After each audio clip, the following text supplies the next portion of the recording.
नेपाल हिंसा का असर भारत से सटे हुए इलाकों पर भी दिखाई दे रहा है। कल बहराइच के पास नेपालगंज में भी जमकर तोड़फोड़ और हिंसा हुई थी। नेपालगंज में अभी क्या हालात हैं, हमारे संवाददाता विशाल प्रताप सिंह की एक रिपोर्ट आपको दिखाते हैं। मौके के जो हालात हैं वो हालात आप कैमरे से यहीं से देखिए कि किस तरीके से जो बैरिकेड्स हैं, किस तरीके से जो यहाँ पर बाकी चीज़ें हैं, किस तरीके से बाकी सारे बैरिकेड्स को जो सुरक्षा व्यवस्था के लिहाज से किसी भी बॉर्डर पर लगाए जाते हैं, इन सारे बैरिकेड्स को बाकायदा यहाँ पर तोड़ा गया है, जलाया गया है, आगजनी की है। और इसके बाद अगर आप देखेंगे तो आपको जगह जहाँ पर पत्थर नजर आएंगे। लेकिन अब जो हालात हैं वो पूरी तरीके से कंट्रोल में है, क्योंकि नेपाल की आर्मी ने, नेपाल की सेना ने कानून व्यवस्था पूरी तरीके से संभाल ली है। इसीलिए आप देखिए कि बड़ी संख्या में लोग यहाँ पर पहुंचे हुए हैं और अभी भी यहाँ पर फिलहाल अंदर को आने से लगातार मना किया जा रहा है। नेपाल की जो आर्मी है वो फिलहाल मना कर रही है। हम लोग फिलहाल उधर चले जाते हैं, उसमें कोई दिक्कत नहीं है, और इंडिया की तरफ ही आने के लिए बोला जा रहा है। यानी कि आप अंदर नहीं जा सकते हैं, नेपाल में अंदर आने से मना किया जा रहा है। और इसीलिए नेपाल आर्मी किसी को भी अंदर नहीं जाने दिया जा रहा है। हमने भी जब यहाँ पर कैमरा अंदर से जाने की कोशिश की, चलाने की कोशिश की, तो फिलहाल नेपाल आर्मी ने कैमरे पे बाकायदा हाथ रखा और हमको वापस कर दिया इंडिया बॉर्डर में। अभी भी आप देख सकते हैं कि यहाँ पर जो स्थिति है वो यही है कि नेपाल के अंदर अगर आपको एंटर करना है इंडिया से होते हुए, तो आपको इसी रास्ते से रुपैडिया बॉर्डर से होके बहराइच में जाना पड़ता है।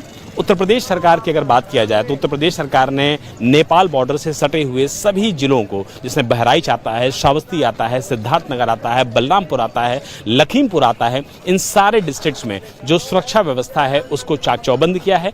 24 घंटे पुलिस को अलर्ट पर रखा है। और आप देख सकते हैं कि न सिर्फ यूपी पुलिस के जवान बल्कि जो सीमा सशस्त्र बल यानी कि एसएसबी के जवान हैं उनको भी यहाँ पर ड्यूटी पर बाकायदा तैनात किया गया है। और ये कोशिश की जा रही है कि शांति व्यवस्था एक दूसरे के साथ कोऑर्डिनेशन के साथ रहे, यहाँ पर पूरी तरीके से कोऑर्डिनेशन में बनी रहे। लेकिन फिलहाल नेपाल की सीमा के अंदर नेपाल आर्मी फिलहाल किसी भी तरीके से प्रवेश नहीं करने दे रही है। ये पूरा इलाका जो आप देख रहे हैं ये नेपाल का इलाका है। और किस तरीके से उपद्रवियों ने, प्रदर्शनकारियों ने यहाँ पर आगजनी की है, ये विजुअल्स आपको दिखाने के लिए काफ़ी हैं। अभी भी आप देखिए कि जो मार्केट है, मार्केट से हल्का हल्का आपको धुआं नजर आएगा। फिलहाल यहाँ पर पूरी तरीके से फेंसिंग कर दी गई है, किसी को भी अंदर जाने नहीं दिया जा रहा है, किसी को भी नेपाल से इंडिया नहीं आने दिया जा रहा है। और पूरा जो इलाका है, इस पूरे इलाके को न सिर्फ कॉर्डन ऑफ किया गया है बल्कि जो कल के यहाँ पे उपद्रव के विजुअल्स थे उनको भी फिलहाल यहाँ पर अभी भी कैमरे पे देखा सकता है। तो आसानी से अंदाजा लगाया सकता है कि अगर आप इंडिया से बॉर्डर यानी कि इंटरनेशनल बॉर्डर के जरिए आप एंटर कर रहे हैं और उसके बाद आप नेपाल पहुंच रहे हैं, वहां से आपको आगजनी की ये स्थिति दिख रही है, तो नेपाल के अंदर की जो स्थिति होगी वो क्या होगी। नेपाल आप पहुंच चुके हैं, नेपालगंज का ये इलाका है, ये जो पूरा साइन बोर्ड है ये भी आपको यही दिखाता है।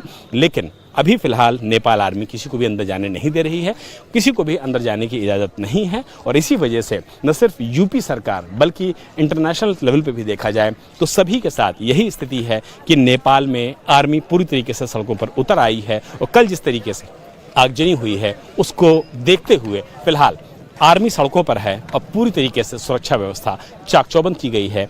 इंडिया की अगर बात कर लें, भारत की बात कर लें, तो पड़ोसी मुल्क है, मित्र देश है नेपाल, और उस मित्र देश में पूरी तरीके से सुरक्षा व्यवस्था चाक चौबंद रहे, इसको लेकर के यूपी पुलिस पूरी तरीके से अलर्ट पर है। एसएसबी के जवान न सिर्फ सड़कों पर हैं बल्कि नेपाल आर्मी के पूरी तरीके से कोऑर्डिनेशन में हैं। और यूपी पुलिस ने इसको लेकर के बाकायदा जो टोल फ्री नंबर हैं उनको भी जारी किया है। और इसी टोल फ्री नंबर जारी करने की वजह से यूपी पुलिस के जो लोग हैं वो लगातार कंट्रोल रूम में बैठ रहे हैं। और कोई भी कॉल आ रही है, जो भारतीय हैं नेपाल में रहते हैं, उनको कोई दिक्कत आ रही है, उनको कोई परेशानी आ रही है, तो उनको असिस्ट करने के लिए भी फिलहाल यूपी पुलिस पूरी तरीके से तैयार है। लेकिन बॉर्डर के हालात आप अभी भी देखिए कि बॉर्डर के हालात अभी भी यही हैं कि पूरी तरीके से भीड़ है, भाड़ है, और लोगों की जो मौजूदगी है जो ये बताती है कि किस तरीके के हालात यहाँ पर रहे होंगे। कैमरामैन को बोलूँगा कि एक बार थोड़ा सा जूम इन करें और दिखाएं कि किस तरीके से अभी भी कुछ दुकानों से जो टूरिस्ट एरिया है वहाँ पर बाकायदा अभी भी देखिए धुआं निकल रहा है, जो ये बताता है कि कल यहाँ पर जो आगजनी हुई,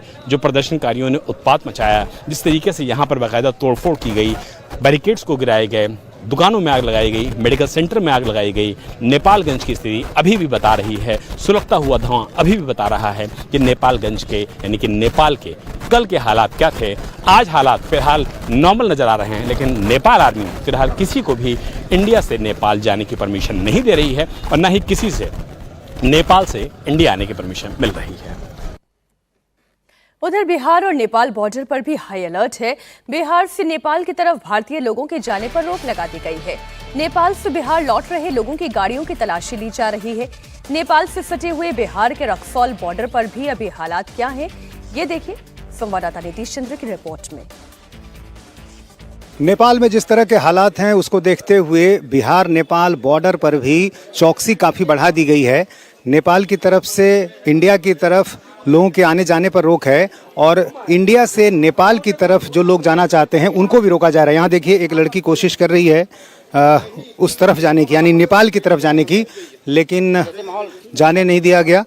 आप लोग क्या वहीं रहती हैं? घर आपका वहाँ नेपाल है? हाँ। अच्छा, तो वहाँ जाना चाह रही थी अभी? हाँ बिल्कुल। अभी तो मैं सुबह आई थी बट अभी वो बोल रहे कि बंद हो गया है। तो आप लोग इधर किस लिए आई थी? मैं तो डंकन दवाई और लेने आई थी। उधर बंद है ना सब कुछ। वहाँ रहने वाली नेपाल की हैं? हाँ। अच्छा, तो इधर मेडिसिन लेने आई थी? हाँ, क्योंकि वहाँ सब बंद हो चुका और कुछ है नहीं खुला वहाँ पर। तो अच्छा, तो कोई हॉस्पिटल में वहाँ एडमिट है आपका क्या? नहीं मेरे एक छोटी बेटी है तो मेरे को उसकी रेगुलर मेडिसिन डायपर और ये सब लेना था। वहाँ कुछ बचा नहीं है तो अच्छा, अब जाए कैसे?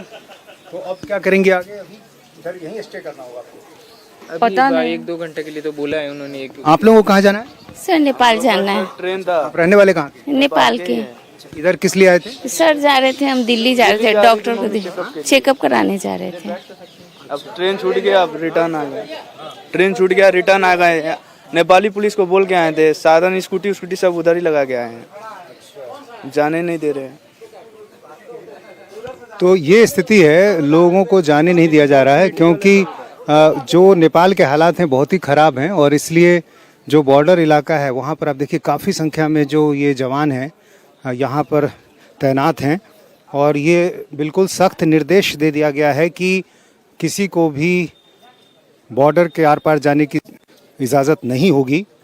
भारत और नेपाल की जो सीमा है वो खुली हुई है, लेकिन अभी जो हालात हैं उसको देखते हुए ये फैसला लिया गया है कि बॉर्डर के दोनों तरफ से आवाजाही जो है बिल्कुल भी नहीं होगी। और यहाँ पर देखिए तमाम जो जवान हैं पूरी मुस्तैदी से, चूँकि यहाँ से सिर्फ 2 किलोमीटर के बाद बीरगंज का इलाका शुरू होता है जो नेपाल में आता है और इधर और दोनों तरफ के लोगों का जो आना जाना है वो बहुत ऐसा रिश्ता है कि हमेशा अपनी ज़रूरतों के लिए कामकाज के सिलसिले में लोग आना जाना करते हैं, लेकिन अभी जिस तरह के हालात हैं उसको देखते हुए ये बॉर्डर जो है अभी बंद कर दिया गया है। इसी बीच एक बड़ी खबर आ रही है। नेपाल के बीरगंज से प्रदर्शनकारी बीरगंज जेल में घुस गए हैं। जेल ब्रेक की कोशिश की गई है। बीरगंज जेल का गेट प्रदर्शनकारियों ने खोल दिया, जिसके बाद कई कैदी फरार हो गए। सेना के जवानों ने जेल को अपने कब्जे में ले लिया है। प्रदर्शनकारियों को रोकने के लिए सेना ने फायरिंग भी की है। प्रदर्शनकारी और सेना के जवान आमने सामने हैं। तस्वीरें सामने आ गई हैं। कैदी जेल की दीवार तोड़कर फरार हुए हैं।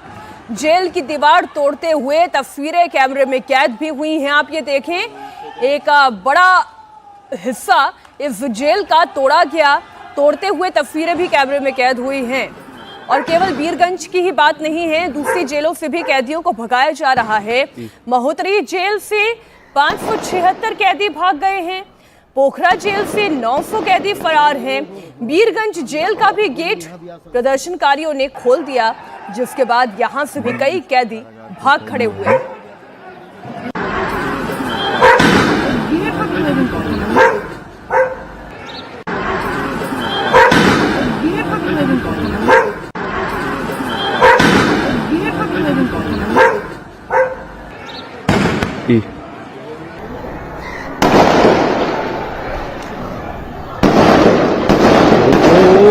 होने सामने गोली यहाँ भी आ सकता है।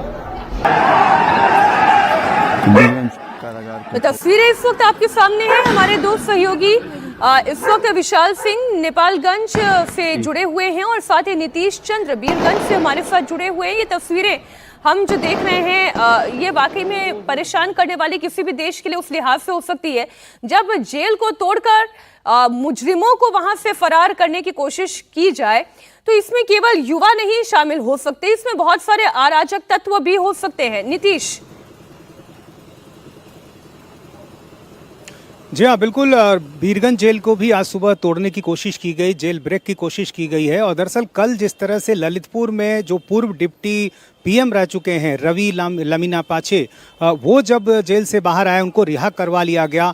4 जेलों में ये घटना अब तक हो चुकी है और सुबह 5वीं जेल ब्रेक की कोशिश हुई है वीरगंज में। तो कई दूसरी जेलों से खबरें आई जेल ब्रेक की, और आज वीरगंज जेल में भी वहां से कैदियों ने भागने की कोशिश की। लेकिन सुबह से जिस तरह से नेपाली आर्मी ने मोर्चा संभाल रखा है, नेपाली सेना वहां पहुंच गई, जेल को चारों तरफ से घेर लिया। नेपाली आर्मी ने वहां फायरिंग भी की है, 3 कैदियों को वहां गोली भी लगी है, उनको तुरंत अस्पताल ले जाया गया है। लेकिन वो तस्वीरें सामने आई हैं जिसमें पता चल रहा है कि किस तरह के हालात हैं। जेल को अंदर से दीवार को तोड़ने की कोशिश की गई है और कैदियों की ये कोशिश थी कि वो इसी बहाने यहाँ से निकल जाएं, क्योंकि कई दूसरी जगहों पर 4 जगहों पर जेल ब्रेक की कोशिश हो गई है। 3000 कैदी अब तक जेल से भाग चुके हैं। तो नेपाल में हालात बिल्कुल बेकाबू हैं और जिस तरह से लोगों का प्रदर्शन कल सड़कों पर था, नेपाली सेना ने मोर्चा अब संभाल लिया है, कर्फ्यू जारी है, लगातार लोगों से अपील की जा रही है कि वो अपने घरों में रहें। संभाल लेने के बाद चीजें बिल्कुल पटरी पर आ जाएंगी, लेकिन अभी पूरी तरीके से ये होता हुआ दिखाई तो नहीं दे रहा है। नेपालगंज की क्या स्थिति, वहां से आपको क्या जानकारियां मिल पा रही हैं विशाल? मीनाक्षी, इस समय हम नेपाल के नेपालगंज इलाके में मौजूद हैं, जहां पर बीते दिन अगर बात कर लिया जाए तो न सिर्फ काठमांडू में बल्कि अलग अलग हिस्सों में जिस तरीके से हिंसक प्रदर्शन हुआ, आगजनी हुआ, नेपालगंज भी उससे अलग नहीं है। सीधी तस्वीरें बोलूंगा कैमरामैन को दिखाएं कि अभी भी जो आगजनी की तस्वीरें हैं वो बैरिकेड्स दिखाते हैं, सरकारी बैरिकेड्स दिखाते हैं, और बाकी जो सामान है जो यहाँ से भंसार के लिए निकलता है, यानी कि जो टैक्स होता है, जब आप इंडिया से नेपाल आते हैं या नेपाल से इंडिया आते हैं तो भंसार के रूप में टैक्स लिया जाता है। ये सारी चुंगी का जो आगे का सामान है आप देखिए कि किस तरीके से जो नेपाल की आर्म्ड पुलिस फोर्स के लोग हैं वो फिलहाल यहां पर हालात जो हैं वो उसको नॉर्मल करने की कोशिश कर रहे हैं। लेकिन जले हुए ये जो अलमारियां हैं, जो जले हुए बैरिकेड्स हैं, जो जली हुई यहां पर चीजें दिखा रही हैं, वो ये बताने के लिए काफी हैं कि कल यहां पर हालात किस तरीके के थे। और इसीलिए नेपाल की आर्मी ने, नेपाल की आर्म पुलिस फोर्स ने सड़कों पर मोर्चा संभाल लिया है ताकि कल जैसे हालात कम से कम आज नजर ना आए। लेकिन बगल में आप देखिए टूरिस्ट इन्फॉर्मेशन सेंटर है और टूरिस्ट इन्फॉर्मेशन सेंटर को भी किस तरीके से रैंसैक किया गया है, किस तरीके से बुरी तरीके से प्रभावित किया गया है, किस तरीके से जलाया गया है। और जो डिजिटली जानकारी कोई भी लोग यहां पर जब इंडिया से नेपाल की तरफ आते हैं तो जो डिजिटल जानकारी उनको दी जाती है, ये देखिए किस तरीके से ये विजुअल्स यहां पर हैं। और जो डिजिटल इन्फॉर्मेशन लोगों को दी जाती थी, टूरिस्ट को दी जाती थी, वो फिलहाल यहां पर पूरी तरीके से धती हुई बता रही है। और बड़ी बड़ी जो कुर्सियां देखिए, मेज देखिए, जो बहुत ज्यादा मजबूत होती है। विशाल, आप बने रहे हमारे साथ। इस बीच एक बड़ी खबर आ रही है, नेपाल के बीरगंज में सेना ने अपील की है, दोपहर 3 बजे घरों के अंदर रहने की अपील की। इस वक्त की बड़ी खबर आपको बता दें, लगातार सेना मोर्चा संभालते हुए और अब एक जो लाउड स्पीकर से अपील की जा रही है, घरों के अंदर ही रहने की अपील की जा रही है। आप सुने जरा। यो चोकमा जम्मा हुने 2-3 जना यो हामीलाई सहयोग गरिदिनु होला। अर्को लागिसकेको छ है, अहिलेदेखि दिउँसोको 3 बजेसम्मको लागि म सबैलाई अनुरोध गर्छु, सबैजना दाजुभाइ दिदीबहिनीहरू कृपया आफ्नो घरभित्र गइदिनु होला। यो चोकमा जम्मा हुने यो हामीलाई सहयोग गरिदिनु होला।